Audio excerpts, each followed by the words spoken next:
Salve, salve turma, estamos começando uma prosa com. Hoje não é um episódio 78, hoje é uma nova série que nós estamos criando junto com a HCI. Vamos fazer uma imersão no mundo HCI.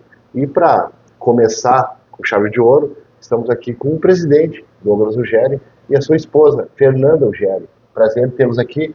A casa literalmente é de vocês. Estamos na casa do HCI aqui na Expo 2024. Para a gente conversar. É o primeiro de muitos, vamos fazer outros, certamente já no estúdio, no nosso estúdio, mas para abrir os trabalhos, estamos aqui com vocês, é uma honra.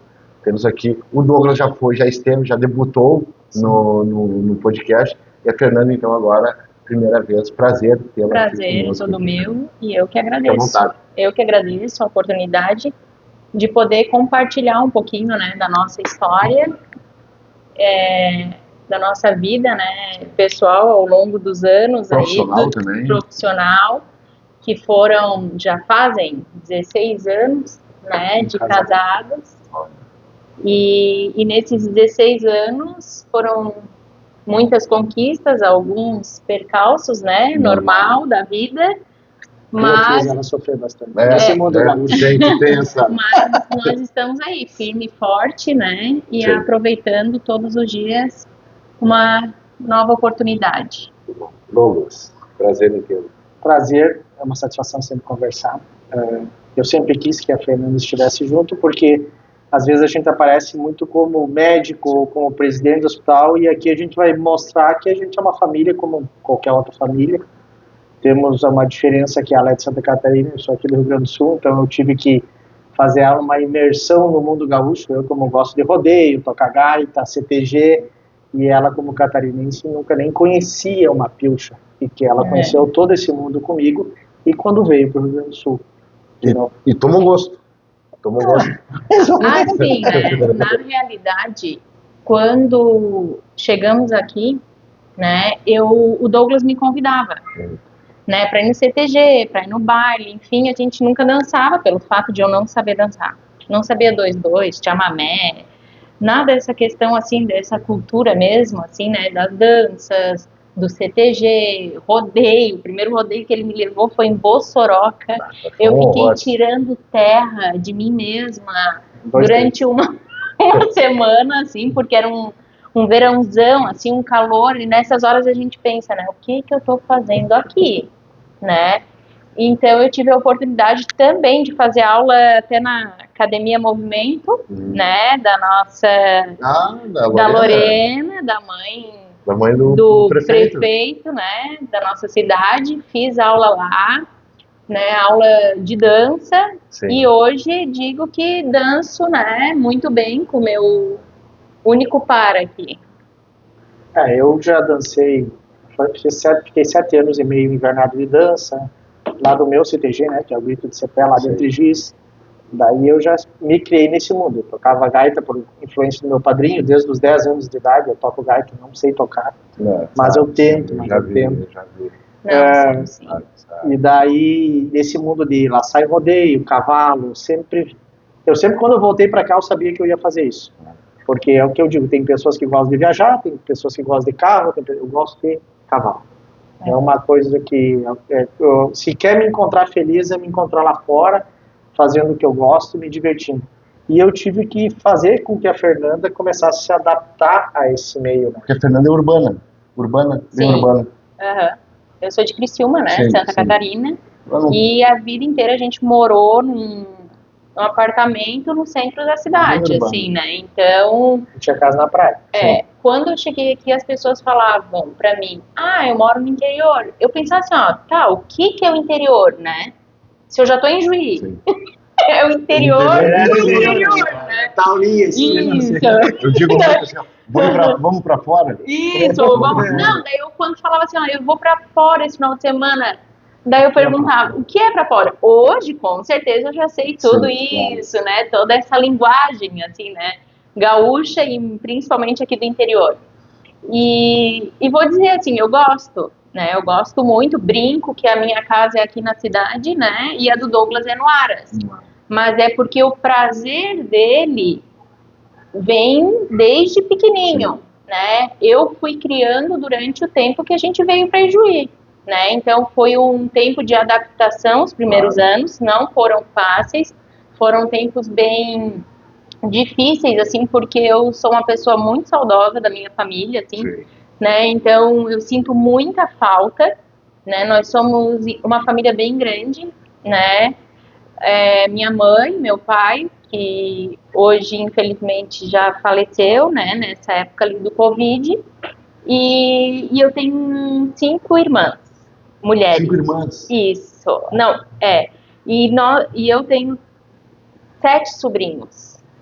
Então é uma família muito grande. Se uniram em função também, muito em função da perca. Isso, assim, não, e a gente sempre foi, eu falo que as minhas irmãs, cada uma delas é um pedaço de mim e que vai formando a Fernanda ali, né? Então, porque a gente cresceu todas juntas e para mim elas são fundamentais. Mas a gente fica adulta, tem os filhos, né? O marido, o Douglas sempre foi um excelente pai, um excelente esposo, um pai provedor, um pai presente, né? Teve, como ele já tinha comentado aqui na fase dele como diretor técnico, né? É uma profissão assim que exige muito, né? Exige muito do mental, do dia a dia da pessoa, e a pessoa precisa ter um emocional equilibrado ali, né? Então eu acredito que também ele foi criando uma maturidade nesse meio, né? Até que se tornou presidente. Mas até se tornar presidente, eu acredito que ele foi construindo essa maturidade, porque na época dele de diretor técnico, foi um dos períodos mais difíceis, que exigiam dele, né, essa questão de conseguir ter esse autocontrole mediante a todas as adversidades e solicitações, né? Na diretoria técnica é uma solicitação diariamente, né? Várias vezes por dia. Então foi um tempo difícil. Um respaldo muito forte também das esferas então mais foi um tempo mais difícil, foi esse, assim. O resto a gente foi tirando de letra, assim, né? Na realidade, foram tempos, assim, de crescimento. Digo que hoje amo Ijuí, não é minha cidade, né? Minha cidade é Criciúma, eu sou Catarina. Deixa eu perguntar uma coisa, em função de Porto Alegre, Criciúma e Ijuí. A gente sabe que Criciúma tem muito gaúcho. Sim, sim. Tem muita diferença cultural, sim, bastante. Tu sente essa diferença? Do interior, sim. Para Porto Alegre, não. Sim, mas Ijuí especificamente? Sim. Bastante? Aqui são muito bairristas, né? E essa questão de tradicionalista, né? Tradicionalista como CTG, assim, a cultura tradicionalista do gaúcho do interior é diferente. Mas tu não tem sotaque. Muito pouco. Ela perdeu o sotaque. Eu fiz uma aula também, tô brincando. Com o Dr. O meu sotaque é uma desgraça. É bem carregado, né? Bem interiorano. Isso que eu nasci ali. Viveu muito tempo em Porto Alegre. Mas eu fui para Santa Maria, fiquei 2 anos. Eu não perdi nada. Santa Maria é muito interiorano também. Mas o sotaque é bem a gente.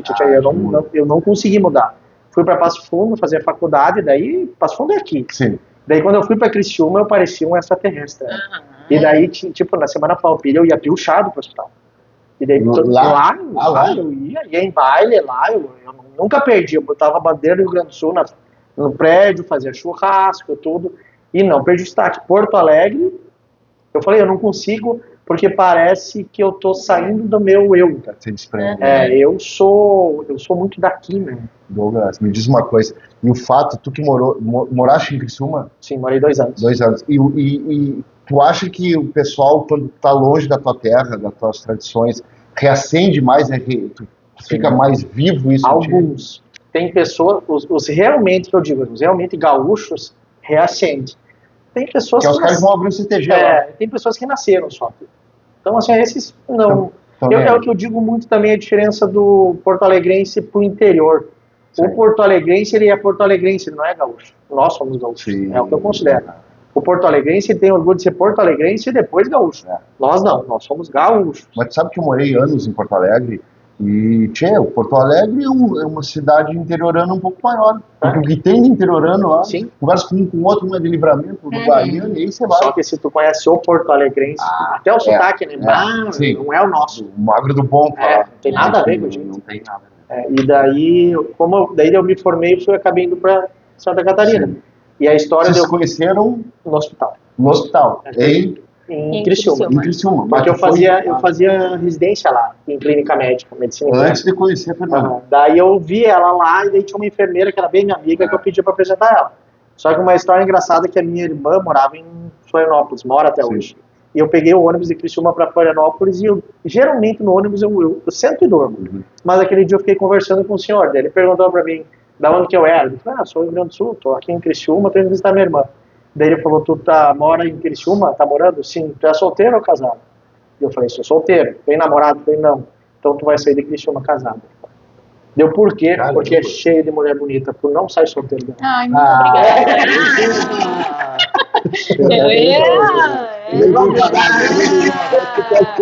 Não, mas isso ele falou no nosso noivado também, né? Quando ele foi pedir em casamento, ele contou essa mesma história, assim. Daí depois eu fiz prova para Porto Alegre, para Santa Casa, na TEF. Daí passei e nós fomos para Porto Alegre. Daí eu já estava formado. Daí trabalhamos, ela trabalhou e eu também lá, eu estava fazendo residência. Daí foram 2 anos para se dizer, difíceis, porque eu trabalhava no mês inteiro, segunda de noite eu estava de plantão, quarta de noite de plantão, sexta de noite de plantão, e final de semana dos 4, 3 eu trabalhava. E ela ficava com a Alicinha, a gente já tinha Alice pequenininha, e que ela nasceu lá. Nasceu lá. E daí ela trabalhava cuidando da casa e tinha que trabalhar por fora para nós poder sustentar, né? Sim. Eu me lembro que se nós juntássemos fazendo tudo isso, tudo que nós ganhávamos era 5 mil reais. E era um inferno, assim, já no bom sentido, eu estava crescendo profissionalmente. Sim. Daí surgiu, quando no primeiro ano de residência, surgiu a proposta para mim para Juiz.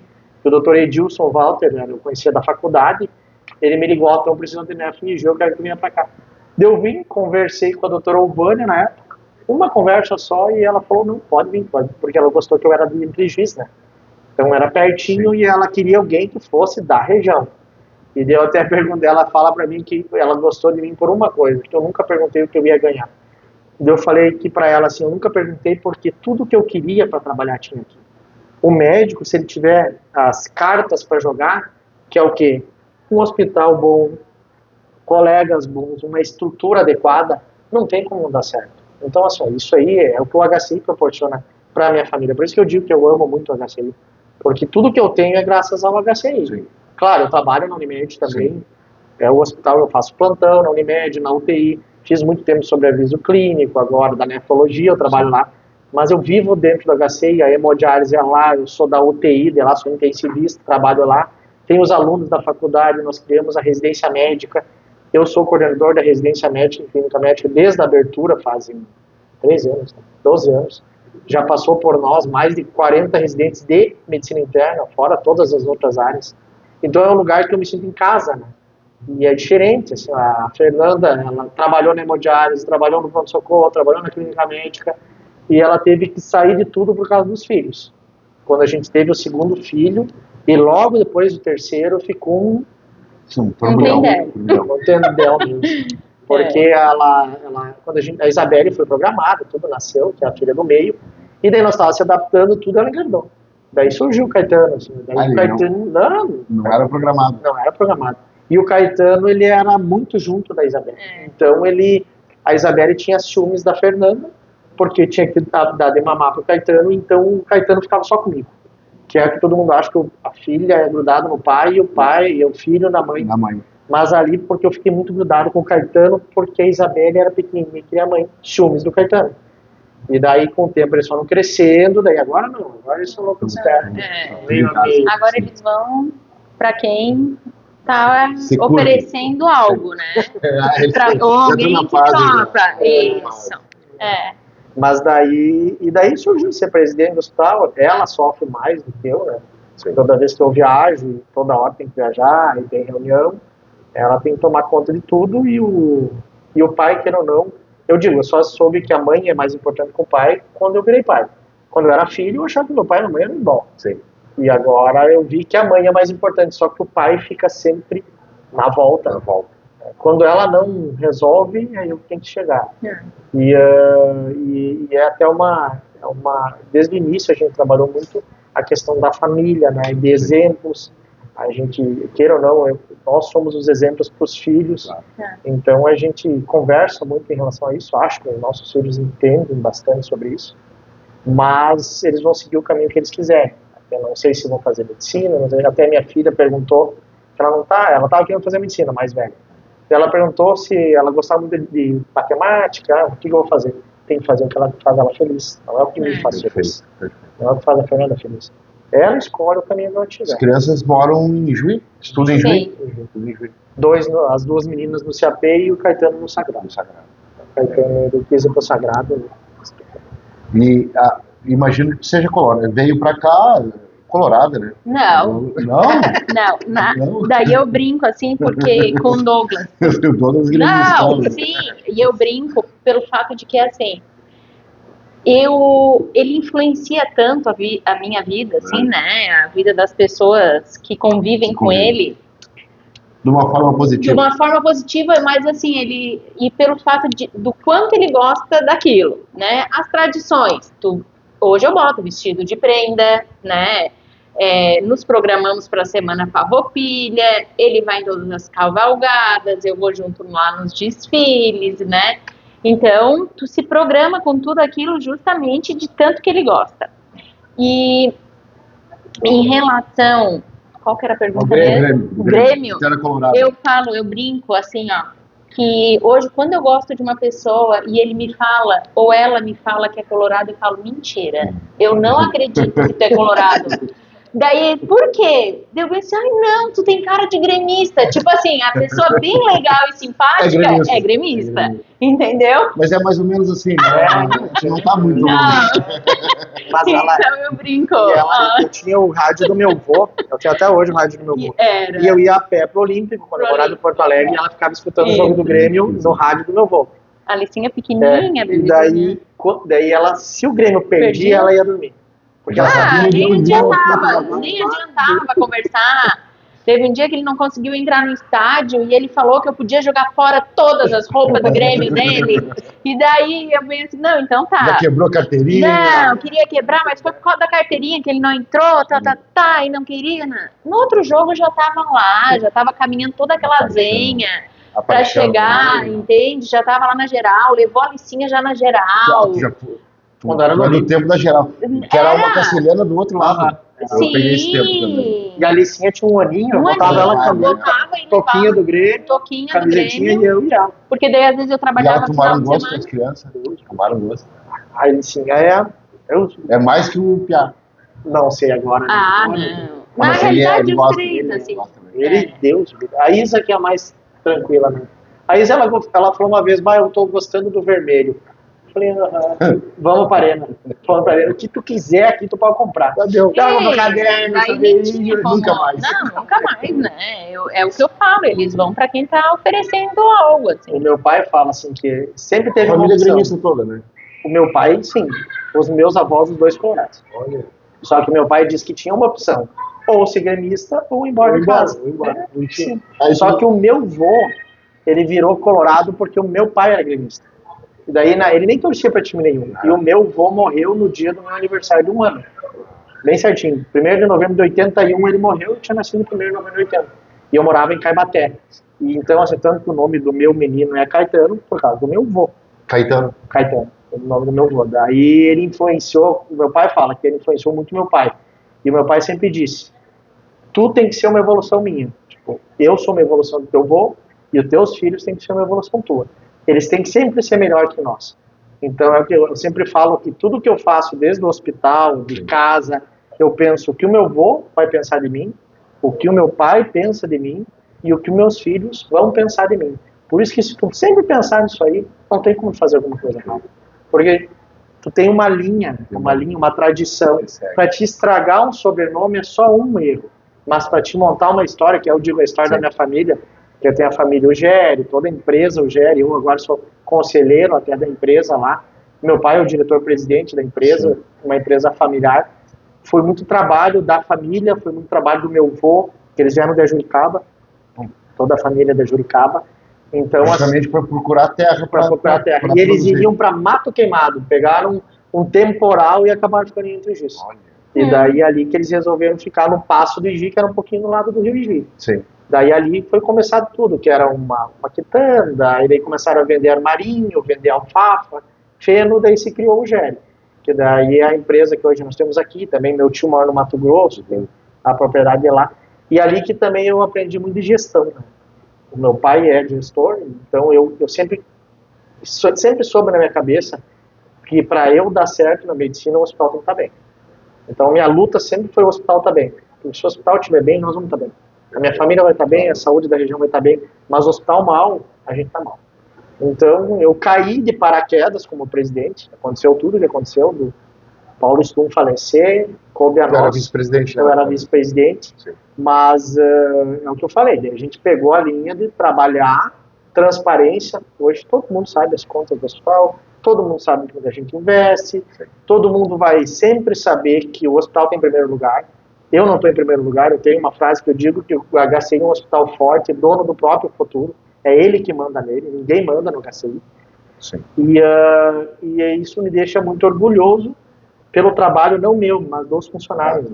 Porque assim, a gente vê hoje em dia eles felizes, eles andando com a camiseta, andando com o bottom, eles tendo orgulho de trabalhar no hospital. A marca HCI valorizou. Antigamente todo mundo não queria trabalhar no HCI, sim, agora todo mundo quer trabalhar, sim, sabe que o salário vai estar em dia, sabe que nós vamos valorizar o funcionário, sabe que eles são os mais importantes, os melhores, para mim eles são os melhores, e eles sabem que é uma frase que eles incomodam, que eu digo sempre, que nós vamos ser o maior hospital do interior do Rio Grande do Sul. Hoje nós somos o terceiro, nós vamos ser o primeiro. Primeiro e segundo? Primeiro é Santa Casa, não tem como passar, Porto Alegre. E o segundo é o São Vicente de Passo Fundo. São Passo Fundo. Depois é nosso. E vem beliscando ali. Sim. Estamos na luta, estamos na briga. Douglas, essa parte que tu falaste do HCI, do respeito que as pessoas têm, de como vocês valorizaram a marca, tem muito a ver com tudo que tu traz do teu aprendizado enquanto guri, enquanto filho do Géry lá, que começaram a montar uma empresa, e quando vê, tu acabou de falar isso, mas para deixar bem... É isso. Assim, a gente tem que ter a reputação. O que é mais importante numa história é tu ter a reputação. A reputação daquela empresa, que é a empresa nossa, são sérios trabalhadores que nunca vai errar trabalhando com eles. E é o que é agora no HCI. Nunca vai errar trabalhando com o HCI. Então é isso que a gente quer deixar de marca. E a defesa do hospital, que eu falei, né? Essa mudança que nós vamos fazer, sim, desde estatuto, tudo, isso é o que eu digo, eu quero como meu legado. Defender o hospital do presidente.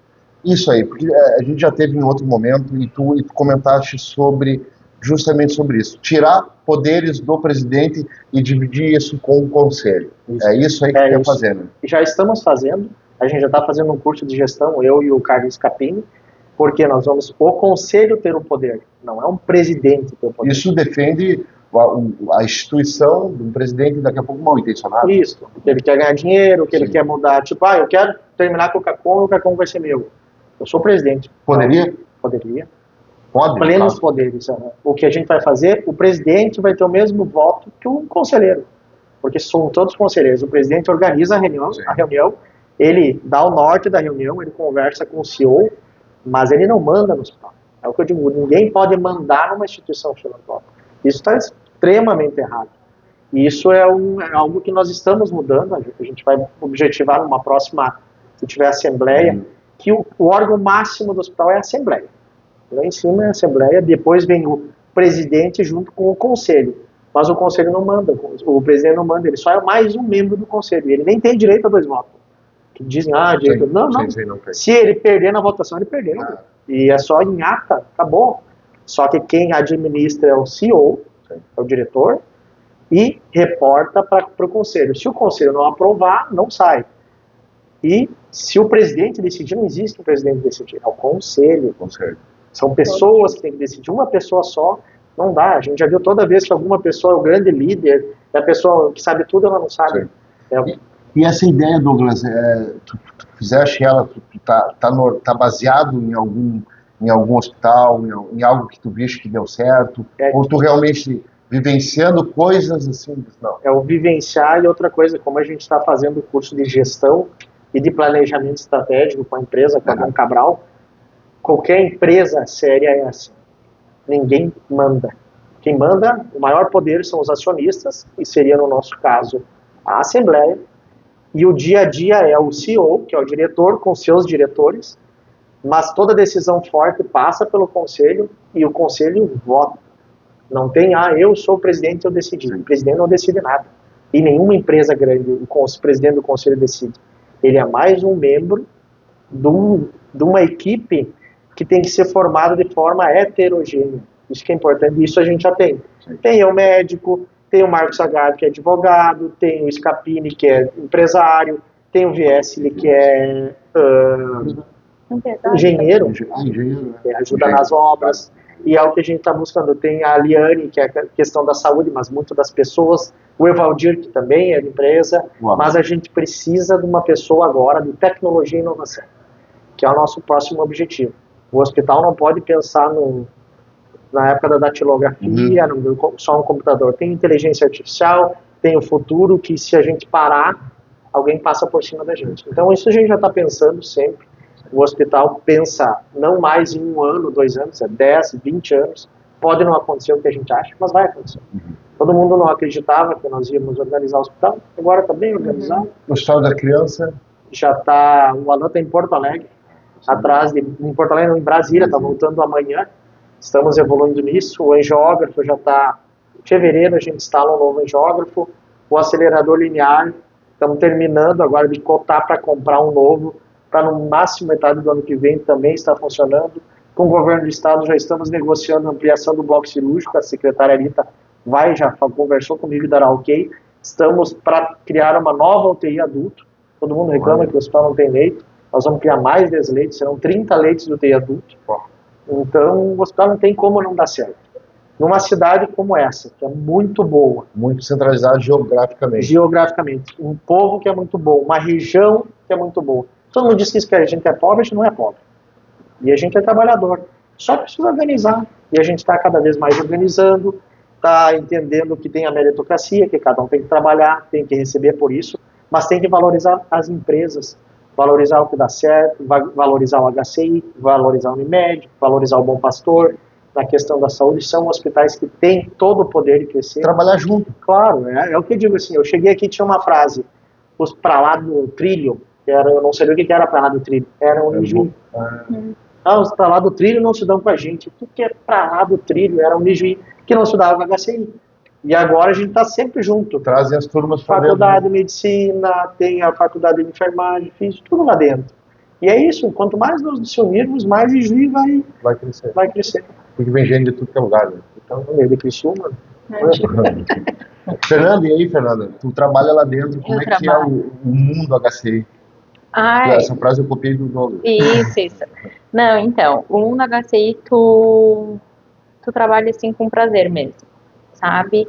É um hospital, assim, bem diferenciado, né? Um hospital que tu consegue ter voz também, né, como funcionário, que eu acho bem importante isso, porque o Douglas preza muito, assim, em sempre dar voz ao funcionário. Sim. Perguntar como é que está esse setor, como é que está aquele setor, o que precisa de melhoria, né, enfim, justamente para ter essa ligação, né, claro. Então, mas eu trabalho como enfermeira, né, e coordenadora de estudos no Núcleo de Ensino e Pesquisa, que é um setor que foi reorganizado, né, e é um setor que já fazem 3 anos, né, que existe, assim, é um setor que só cresce, né, graças a Deus, é um setor que tem crescido dia após dia, assim, em termos de equipe, em termos de estudo, né, é um setor que a gente pode considerar realmente 100% assim de eficiência, e sabe? É um dos futuros do HCI. futuro do HCI, assim, porque a Roberta é a gerente, né, geral do NEP, assim, então ela sempre está realmente na frente, buscando estudo junto com os médicos, né, a gente trabalha com os pacientes, com os estudos que já estão na ativa, né, então, assim, é um setor bem promissor, assim, que tu vê, assim, que tem toda o potencial mesmo de crescimento e espaço para vocês espaço para a gente crescer, com certeza, assim, né? E com transparência, né? Com transparência, assim, porque antes era só oncologia, né? Sim. Hoje é estudos multidisciplinares, né? Ele dá oportunidade para todos os médicos, todos os setores, né? Então, isso é uma coisa assim que abre, né, para todo mundo ter o direito. Né? O médico ele é um pesquisador clínico, Sim. né? E muitos querem fazer parte também. Então o NEP é um setor que dá oportunidade para isso. É um crescimento com leque enorme, né? Desde o hospital, desde o médico, desde para a equipe, né? É um setor que beneficia muitos os pacientes, né? Porque são estudos clínicos que às vezes o paciente não tem acesso àquela medicação nova, é através do estudo clínico que ele vai ter, né? Então é um setor que realmente assim abrange bastante, desde funcionários, desde o HCI, desde o grupo médico, né? E a Fernanda, porque aí como que a Fernanda lida e como que o Douglas lida, porque a Fernanda esposa e tem a Fernanda funcionário. Como é que lida com a Fernanda com o presidente da instituição e, de certa forma, é o chefe? Sim. Né? Não, a gente não separa. Não teve um perrengue com o chefe? Não. E assim, a gente separa... Como é que é o Douglas, chefe? A gente combina de eu não falar, assim, na realidade, não trazer questões do setor para casa. E vice-versa. E vice-versa. Justamente porque eu tenho uma chefia. Né? Eu tenho a Roberta, tenho o Dr. Edilson, a doutora Letícia, né, que também estão acima, né, e o Jefferson, né, então esse é onde o NEP, né, tem essa chefia. É difícil chegar então no presidente. Então é difícil chegar nele. Só quando a leiteira derrama mesmo. Isso, então assim, eu sempre procuro a chefia mais próxima, né, porque todo lugar, ainda mais quando tem muitas mulheres, né, então ali a gente tem bastante colega. Só tem 2 meninos, que é o Vitor do financeiro e o João dos contratos, né? E então sempre dá uma coisa. Sempre tem uma coisinha ou outra. Eu tenho uma história no hospital. Sempre tem uma coisinha ou outra. O problema do hospital é as gurias. Daí todo mundo vai, por quê? Se tu chegar de tarde lá na clínica médica e dizer, ó, deu problema nisso. Foi as gurias da manhã. Daí tu chega nas gurias da manhã, foi as gurias da noite. Daí tu chega nas gurias da noite, foi as gurias da tarde. A gente não sabe quem é essas gurias, sabe? Mas essas gurias é o problema. Porque nunca, não, foi as gurias, né? Foi as gurias da Mas assim, a gente é um setor que a gente se dá super bem, né? Sim. Isso é uma questão assim de dia a dia mesmo, né? Porque se torna uma família, né? Como sempre é lembrado assim pelo Douglas, né? A família HCI, né? Então, ali é um setor onde a gente, nossa, é uma família mesmo, e que daí, às vezes, vai chegar alguém que não tá muito bem, não tá legal, né, a gente tem que respeitar todo mundo, né, na sua personalidade, né. Eu achei muito interessante o que o Douglas falou, que eu não querendo te cortar, não, mas para somar, naquela outra prosa que a gente fez, que tu disseste que o funcionário, ninguém fala mal do nosso funcionário. Eu defendo. Eu achei interessante isso. Não, é o que eu disse. Tem outra assim. O funcionário que está lá dentro, se ele fala mal do HCI, eu fico preocupado. O que não está mais fala mal, a gente não se importa. Ele não está mais lá porque a gente não queria ele lá dentro. Então eu defendo muito o nosso funcionário. Ele é o principal. Assim, Desde a pessoa que está lá limpando... Porque assim, o que eu falo até para os residentes, para os alunos da faculdade, que eu sou professor também da Unijuí, que não existe hospital sem a limpeza. Não existe sem a lavanderia. Quem é que vai botar roupa, tudo? Não existe sem o pessoal da nutrição. Quem é que vai fazer a comida, quem é que vai servir as serventes. Então, se tu não valorizar cada um no seu papel, Não existe um hospital, são 1.170 funcionários. E assim, ó, e o resto da diretoria não conhecia o hospital. É só perguntar para eles o que eles achavam que era o hospital antes e o que eles acham que é agora. Eu e a Fernanda trabalhamos lá, a gente tem uma noção.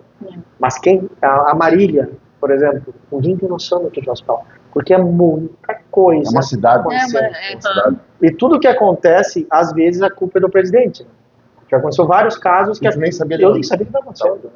Mas assim, ó, o hospital, a gente reposicionou ele perante ao Estado, que é o que eu digo. A Arita Bergman, a secretária, toda semana ela está me mandando mensagem, eu mando mensagem para ela e ela é espetacular. Né?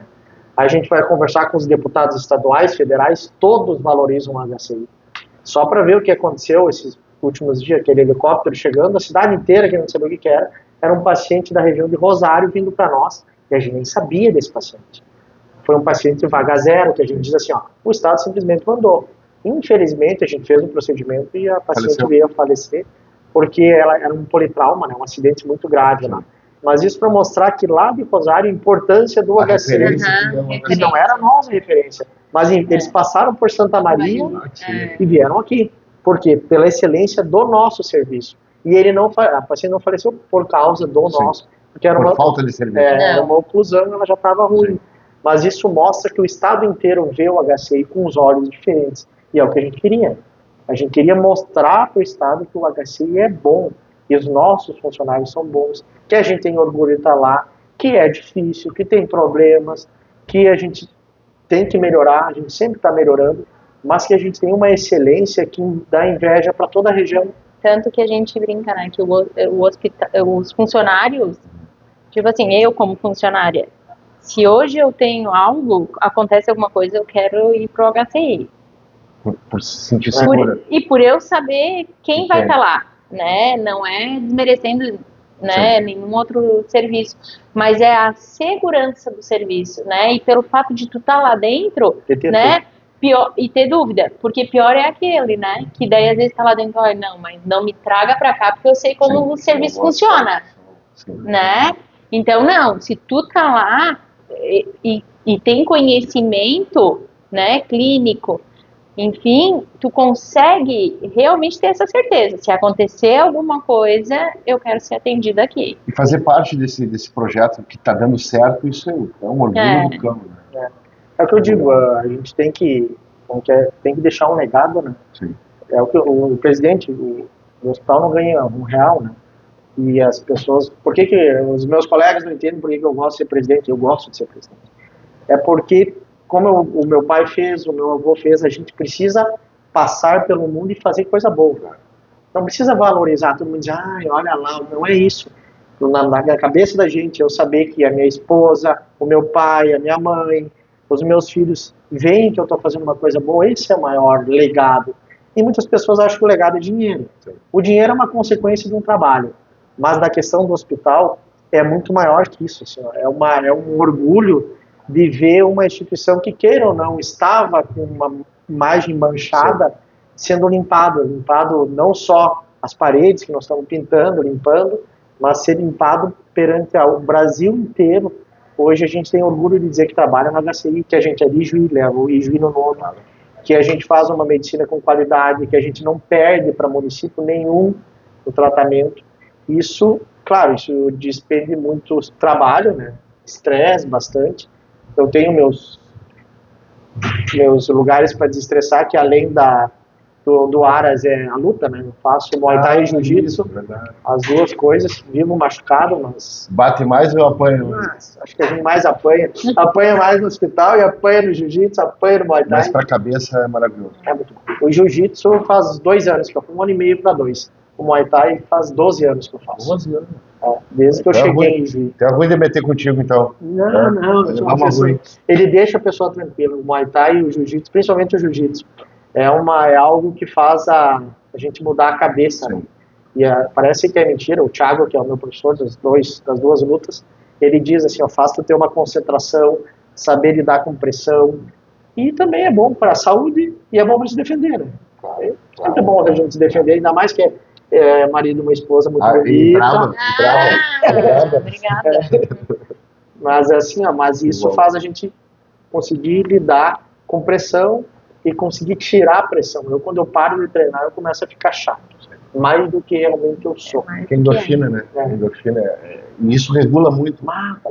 Eu corro, eu gosto de correr, então eu sinto falta quando estou fazendo um mês. Parece que alguma coisa está errada comigo. Era meu psicólogo que estava faltando. Antidepressivo. Eu digo, vim para terapia hoje.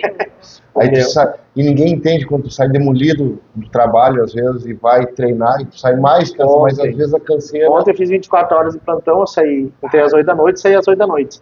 E eu recebi uma mensagem da Fernanda: isso não é normal, tu sair do plantão e ficar 2 horas no jiu-jitsu. Não, faz 24 horas, então ele ficou... Levinho. Ele fez 26 horas daí, né? Só que eu cheguei em gelo e tal. E bota o pé, e daí quer que a gente passa... Eu não passo. Massagem. Não, mas daí, né? Mas depois dessa moral que ele deu agora... Que hoje, não, mas... hoje se ele ficar com dor no pé, eu faço. Olha aí, uma coisa boa a gente conseguiu. Pessoal, presidente, uma mensagem final. A gente é o primeiro episódio da série, de uma série que a gente vai, por muito tempo, aí falar, fazer uma imersão dentro do HCI. De repente, a gente estava conversando, ir lá para dentro, para se mostrar uma realidade toda a situação de vocês, para a gente fazer essa parceria. Como eu falei, a gente ficou bem feliz quando a gente conversou, né? Porque a gente quer mostrar o HCI. E não assim o HCI. Hoje, por exemplo, você estava mostrando um pouquinho do fora do hospital, né? Claro, uma hora ou outra a gente entra no hospital porque, queira ou não, ele está aqui, ó, sempre com a gente, né? Está aqui, ó, sempre comigo. Mas mostrar que a gente tem o nosso dia a dia, que a gente tem esposa, que a gente tem filhos, já está aqui, tá aqui olhando, que a gente tem problemas, que a gente tem passatempos, que a gente tem uma vida, né? Porque às vezes a pessoa acha que eu vivo só dentro do HCI. Não, às vezes eu não estou em Ijuí, às vezes eu estou no rodeio, que a gente se diverte, que a gente é humano, que eu já joguei futsal profissionalmente, já, eu não sabia. Assim, aos dedos quebrados, eu era goleiro, joguei Taça RBS, joguei série bronze de futsal. Então, isso que a gente tem uma vida fora, e não é porque o HCI toma bastante tempo que a gente não tem outros passatempos. Que é fundamental. Senão a gente não aguenta. Fernando. Não, eu agradeço imensamente a oportunidade mesmo, né, de poder compartilhar um pouco da nossa história, porque é sempre bom relembrar, né? É uma alegria imensa, assim, relembrar como foi o começo, né, de tudo, assim, o quanto a gente já evoluiu, o quanto a gente já cresceu, né? Então, é um prazer enorme, assim, ter estado aqui nesse momento. Palpite pro Grenal de sábado? Eu queria ganhar 2-0, mas eu fico feliz com 1-1 já. Gol de Canela, 48. Mas o Brad White vai fazer um gol e o outro eu vou deixar no segundo tempo, vai entrar o Diego... O Diogo Costa. Costa, como que é o Diego Costa. É Diego. Como que é? Diego. Centroavante do Grêmio. Diego Costa. Vai fazer 2-0. Eu já fui em 2 Grenal no Beira-Rio e perdi só os 2, eu perdi. Eu fui só num, que foi o do que botaram. Até hoje eu vi um vídeo que foi que colocaram fogo nos banheiros. E tu é gremista ou colorado? Gremista. Mas deixa eu só contar antes de acabar um detalhe. Cara bom, por isso. E uma vez, pra terminar, eu tava em Porto Alegre, daí falei, vou nesse Grenal, mas não falem pra ninguém que eu tô no Grenal. Era no Olímpico até na época. E eu cheguei e o Grêmio tomou 4-1, que era a estreia do Anderson, que o Fernandão destruiu. E ele fez um golaço, o Anderson, não foi com no chuva, finalzinho, chovendo. Eu tava naquele jogo. E daí o Grêmio tomou 4-1 e eu falei, não contem pra ninguém que eu tava em Porto Alegre, que eu fui. Voltei pra Passo Fundo, que eu fazia faculdade lá, o pessoal me incomodando. E como é que vocês viram? Quando deu o terceiro gol, o câmera... E a torcida do Grêmio desolada. Aí eu eles me filmaram, cara. Deus, incomodaram tanto. Tu era pra estar escondido. Escondido. Eu falei, mas faz parte. Ganhamos tantos, né? Talvez a gente saudoso Olímpico, né? Que saudade do Olímpico. Esses dias teve lá um evento lá no Olímpico, lá, que foi bem na época, período eleitoral, não deu pra ir lá, não. Dá um abraço no Olímpico de novo. Mas que bom, dessa forma a gente conheceu um pouco mais do Douglas e da Fernanda, da família, né, Douglas, porque atrás do jaleco sempre tem uma pessoa, os dois, né, usam um jaleco. Então a gente tentou agora mostrar um pouco da vida pessoal do Douglas, do presidente, e da sua esposa, Fernanda, que é enfermeira lá do HCI também, funcionária do HCI. Que bom tê-los aqui mais uma vez. Muito obrigada. Agradeço imensamente a possibilidade de a gente abrir essa série e, se Deus quiser, a gente mantém ela por um bom tempo. E vamos mostrar mais coisas para vocês, se Deus quiser.